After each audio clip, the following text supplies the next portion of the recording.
শুভ সকাল। এখন বাজে সকাল 8টা। তো মা যাইতেছে সবজি খাতে, মরিচ তুলতে। তো ভাবলাম আমিও যাই। আজকে বিকেলবেলা আমরা ঢাকায় চলে যাব। সকালবেলায় যাইতাম, কিন্তু আজকে রাতের কারেন্ট ছিল না, ঘুমাইতে পারিনি। সকালবেলা উঠতে উঠতে দেরি হয়েছে, তার জন্য সকালে যাইতে পারি নাই। তো ভাবলাম যে একটু রোদ কমলে পরে বিকেলের দিকে যাবো।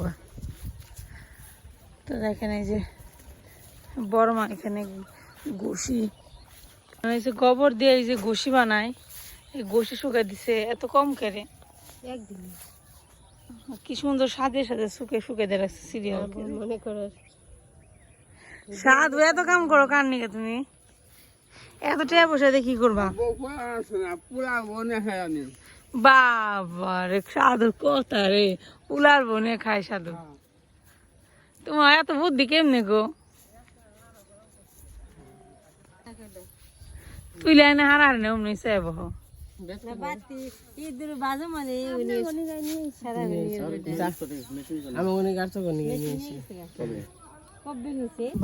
বাবা ধান পেকে গেছে গা, ওই যে অর্ধেক পাকছে, উনি আবার কাঁচা রয়েছে, ওই জায়গায় আবার কাঁচা। এই যে উপকোটাও পাকছে, এটা উপকো না?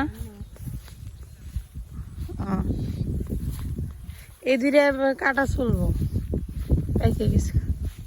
কি সুন্দর বাতাস ছাড়ছে। রাতের বেলা এত গরম আছিল, বাবারে গরম রে। এই যে আমরা মরিচ খেতে আইসা বললাম, এই যে দেখেন মরিচ কি অবস্থা। এই দেখেন এই গাছের মধ্যে পাতা নেই, খালি মরিচই আছে। এই যে মা মরিচ তোলা শুরু করলো। কালা মরিচ জাল বেশি নাকি? আমার কাছে সবুজটা ভালো লাগে বেশি। আমার কাছে কাল্লাটা ভালো লাগে। এই জুপার অবস্থা, জামের নগা কালার, কালো কুচকুচে করে বেগুনি।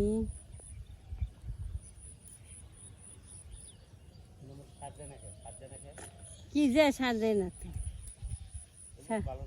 মরিচ